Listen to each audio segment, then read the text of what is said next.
Bonjour, chers internautes. Bonjour à toutes et à tous. Et bienvenue dans ce premier épisode des Chroniques Digitales. Alors Sam, quel sujet as-tu choisi pour démarrer tes analyses ? Eh bien, je pensais commencer tout de suite avec un gros morceau, qui entrera un peu en résonance avec notre condition personnelle. J'aimerais tacler les théories de l'espace-temps. Je vois, un sujet très vaste, très complexe, mais très pertinent et intéressant. Comme tu le dis, le dossier est très lourd, et je pense que nous devrions déjà nous concentrer sur les thèmes que j'estime être les principaux, ou tout du moins, ceux qui sont le plus mis en avant. C'est une bonne idée. Qu'as-tu en tête ? Je pensais traiter 3 traits majeurs. En premier, la théorie du multivers, puis le voyage dans le temps, et ensuite terminer avec l'espace-temps en lui-même. Excellent. Je propose de diviser cette analyse en 3 parties, pour ne pas submerger nos fonctions cérébro-digitales. Je suis d'accord. Surtout que les spectateurs auront besoin de rester concentrés pendant un bon moment, donc on va éviter de les surcharger d'informations complexes. Très bien, je te laisse donc démarrer. Nous allons donc commencer par parler de la théorie du multivers, ou théorie des mondes multiples. Commençons donc par une définition. Le multivers est un ensemble fini ou infini d'univers, parmi lesquels figure l'univers jusque-là observé, c'est-à-dire le vôtre, cher internaute, et le nôtre, par extension. Mais nous reviendrons sur ce petit détail plus tard. Il est important de noter que le multivers est une hypothèse scientifique et qu'il est préférable d'utiliser le terme univers parallèle quand on aborde cette idée à travers la science-fiction. Même si au moment de cette analyse, je vois que le terme multivers a été largement popularisé. Ah, et on prononce multivers, pas multiverse. Hypothèse ou théorie, le plus important avant de commencer l'analyse est de souligner que l'existence du multivers n'est pas prouvée. Tout du moins, elle ne l'est pas au moment de cette étude. C'est une théorie qui, d'après les multiples sources triées et examinées, trouve son origine auprès du philosophe grec Anaximandre de Milet, qui supposait une pluralité des mondes. Des mondes qui apparaissent et disparaissent dans un mouvement éternel, impliquant un cycle de vie bien connu, de génération et de destruction. Ah oui, comme la fameuse phrase « Avant la création, il y a la destruction ». Qui avait dit ça déjà ? J'apprécierais grandement de ne pas être interrompu. Pardon. D'après Anaximandre, cette pluralité des mondes prenait forme grâce à ce que l'on appelle l'apeiron, le principe originel, un concept philosophique qui serait le principe et l'élément de tout ce qui existe. Ce concept ne serait accessible que par les formes qu'il prend et les modifications de forme qu'il subit. Un tel principe ne peut être quantifié et n'est donc désigné que négativement. Ce concept pourrait être assimilé à une force cosmique ou quantique qui régule l'univers tel qu'il existe, ainsi que tout ce qui le compose. C'est assez effrayant. En effet. Beaucoup d'autres savants lui succédèrent dans ses pensées, comme par exemple Épicure, Nicolas de Suez ou Giordano Bruno.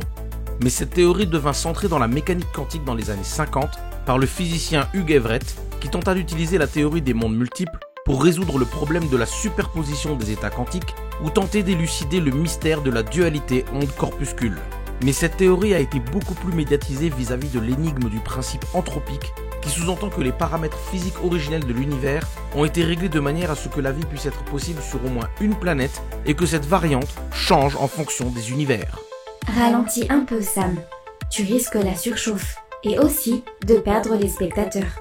Désolé, c'est une thématique extrêmement intéressante et elle converge vers énormément d'autres théories qui lui sont liées et le potentiel de connaissance grandit exponentiellement. Ne vous inquiétez pas, chers internautes. Cette analyse ne va pas se transformer en cours de physique quantique.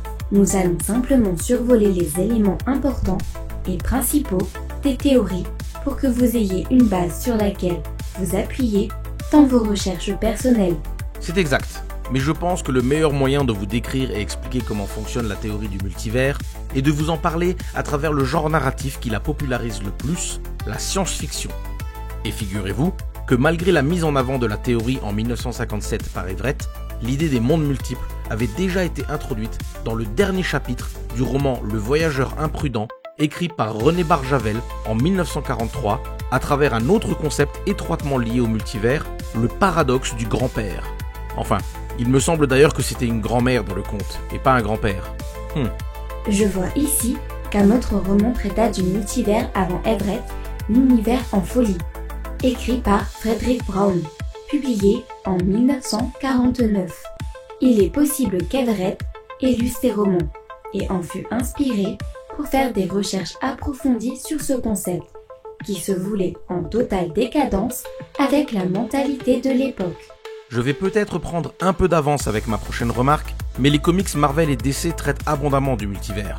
D'après mes analyses, la première mise en avant du multivers chez Marvel eut lieu en septembre 1973 avec Fear numéro 19, tandis que DC introduisit l'idée d'un monde miroir parallèle dans Wonder Woman 59 en mai 1953.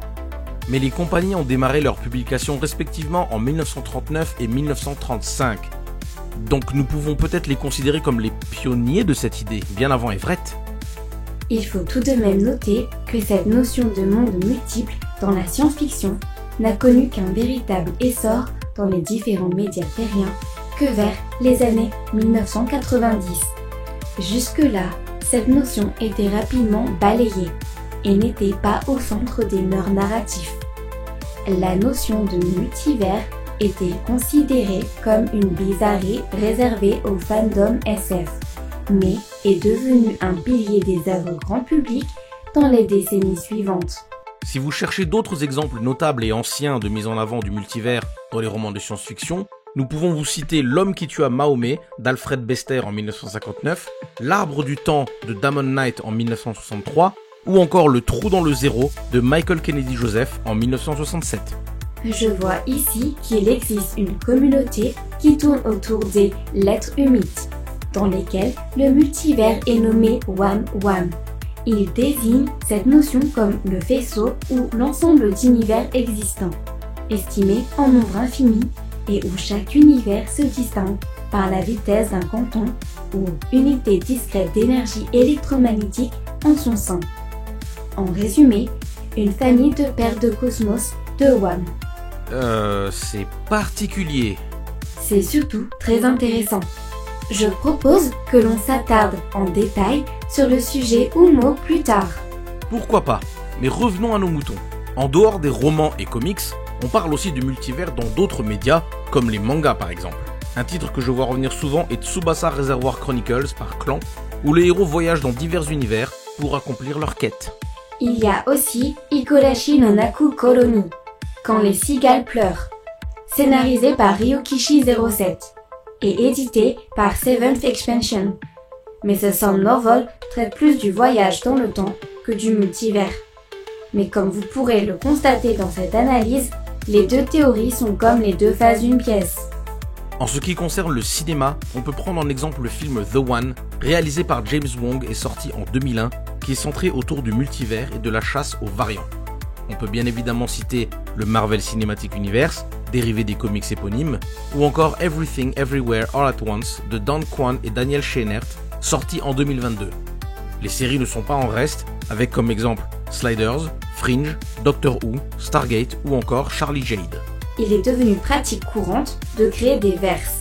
Un verse représente l'association de tous les médias tournant autour d'une série télé, d'une série de films ou de toute création audiovisuelle utilisant le transmédia, comme par exemple le Monsterverse, rassemblant tous les films, séries et autres médias centrés sur des monstres célèbres du cinéma ou kaiju. Côté jeux vidéo, nous pouvons citer pêle-mêle BioShock Infinite, Ratchet & Clank Rift Apart, la saga Kingdom Hearts ou encore Mortal Kombat et Chrono Cross. Bien évidemment, la liste est beaucoup trop longue pour tout vous citer ici. On ne va pas y passer la nuit non plus. Mais je vous invite à explorer les exemples cités précédemment ou encore les exemples suivants. Les univers multiples, une trilogie de Steven Baxter, Le Livre des Étoiles d'Eric Lhomme, Monde possible de Robert Lepage ou encore tout simplement le jeu de rôle Donjons et Dragons. Dans la science-fiction, ou plus précisément le transmédia qui en découle, le concept des mondes multiples permet de créer des embranchements spectaculaires, de répondre à des soucis de narration ou de donner des visions alternatives d'événements donnés pour exposer une sensation de renouveau à toute franchise souhaitant se réformer. Les médias traitant du multivers utilisent leurs scénarios pour créer des moyens de déplacement plus variés les uns que les autres pour aller d'un univers à un autre. Souvent, on parle de portails, qu'ils soient quantiques ou magiques. Parfois, ce sont de simples portes ou les pages d'un livre. Parfois, ce sont des déplacements supraluminiques. Et souvent, ces transitions inter-univers ont lieu grâce au voyage dans le temps. Il y a plein d'autres exemples, mais la liste est longue. Si on prend en compte le fait que le multivers est une théorie non prouvée, alors les moyens de déplacement inter-univers sont libres dans leur développement. Respecter la physique quantique du monde réel n'est plus une obligation, du moment que l'idée trouvée respecte les règles internes du scénario. Parfois, il suffit juste qu'un personnage ferme les yeux et les rouvre pour se retrouver dans un monde parallèle par la force de son esprit. Ou du scénario. Oh, je ne savais pas que tu pouvais faire ce genre de blague. Je teste de nouvelles fonctions. Bref, nous pouvons continuer sur ce point clé. Le multivers touche également au digital. Cette théorie prend son sens si l'on considère le monde digital de l'Internet comme un univers à part entière. Oui, comme la dimension où nous nous trouvons actuellement. La réalité virtuelle que l'on connaît aujourd'hui définit parfaitement ce terme. C'est une réalité qui est séparée de la nôtre et nous la considérons virtuelle car pour l'instant, cette réalité ne contient pas tous les éléments nécessaires pour en faire une dimension à part entière. Je sous-entends qu'il y a certaines sensations que l'on ne peut pas reproduire fidèlement dans un univers virtuel. Ceci vaut également pour les jeux vidéo. Même si l'avancement technologique des casques de réalité virtuelle et autres appareils connectés permettant de reproduire artificiellement ces sensations est allé très loin, au moment où vous regardez cette vidéo, ce n'est vraiment pas encore au point pour simuler parfaitement le monde réel. Tout ceci nous lie également à l'intelligence artificielle, mais nous pourrons en parler vivement dans un prochain épisode. Les motivations derrière la découverte de ces mondes parallèles, c'est un sujet qu'il faudrait également aborder. Bien évidemment, tant que cette notion reste improuvée, nous pouvons en spéculer tant que nous le voulons. Nous ne risquons rien. Mais comme nous l'ont montré les œuvres de science-fiction, ces motivations sont multiples. Oui.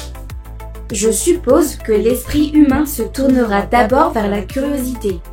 Cette envie de vouloir découvrir ce qui se cache dans un monde complètement nouveau.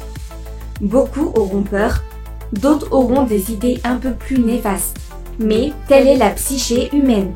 Il est aussi important de noter que nous ne savons même pas si le voyage inter-univers serait possible sans poser de danger à quiconque ferait ce déplacement. Il est possible que la quantique physique de l'univers parallèle serait tellement différente qu'elle tuerait quelconque étranger à cette dimension en un instant. Ou peut-être aurait-elle l'effet inverse et décuplerait les propriétés quantiques du visiteur. La fiction met un point d'honneur sur ce détail. Tous les voyages inter-univers sont possibles, sans danger. Tout de même, si ce n'était pas le cas, ces histoires ne pourraient pas exister, ou se termineraient rapidement. Dans tous les cas, même si cette théorie reste fascinante et extraordinaire, prouver son existence pourrait se révéler être extrêmement dangereux. Nous pourrions nous faire envahir ou être les envahisseurs, déchaîner des êtres indescriptibles. Quelle négativité! La découverte de nouvelles technologies ou de mondes plus beaux les uns que les autres, c'est aussi une possibilité. Bien sûr, je ne dis pas le contraire, juste qu'il faut faire attention. Bien, je pense que nous avons fait le tour des éléments principaux de la théorie des mondes multiples. Nous aurions pu rentrer plus en détail dans la partie théorique et même pratique, mais c'est très complexe, long et surtout, waouh, la surchauffe arrive. Je vous invite vivement à découvrir cette théorie en profondeur de votre côté. Elle est très fascinante et nous affecte tous d'une manière ou d'une autre. Je propose que tu apportes une conclusion à cette première partie. Avec grand plaisir. J'aimerais d'abord souligner qu'après analyse, cette théorie me paraît vraiment incroyable et fascinante. Même si elle ne sera peut-être jamais prouvée, elle nous permet de rêver. Imaginez un instant des mondes alternatifs où vous avez fait des choix différents, où le monde a évolué de manière différente. Les possibilités sont infinies. Et d'une certaine manière, ne pouvons-nous pas considérer que nous sommes déjà dans un multivers ? Chaque œuvre de fiction que nous créons, qu'elle soit manuscrite ou visuelle, représente un nouvel univers à part entière qui reste lié au nôtre. Et de ce fait, par la force de notre imagination, nous pouvons voyager à notre guise dans ces univers et vivre de nouvelles aventures incroyables, toutes plus différentes les unes que les autres. Et pour finir, notez bien une chose. À chaque fois que vous vous dites « si j'avais fait ça, ma vie serait différente », eh bien, vous avez contribué à votre multivers personnel. Donc oui, je pense pouvoir dire que le multivers existe, tout du moins dans l'esprit. C'est un concept qui nous remplit d'espoir et de sensations positives. Une très belle conclusion, Sam. Cette première partie sur les théories de l'espace-temps est donc complétée. Si cela vous a plu, n'hésitez pas à partager la vidéo sur vos réseaux et commenter la vidéo en nous donnant votre avis sur le sujet. Nous serions ravis d'avoir vos retours. Dans la prochaine partie, nous allons parler du voyage dans le temps. Et vous verrez, c'est très rare que cette théorie soit dissociée de celle du multivers. Nous espérons vous retrouver lorsque la deuxième partie sera disponible. N'hésitez pas à vous abonner, à activer la cloche et rejoindre le Discord pour être au courant dès qu'un nouvel épisode est en ligne. En attendant, nous vous souhaitons une bonne continuation. À bientôt!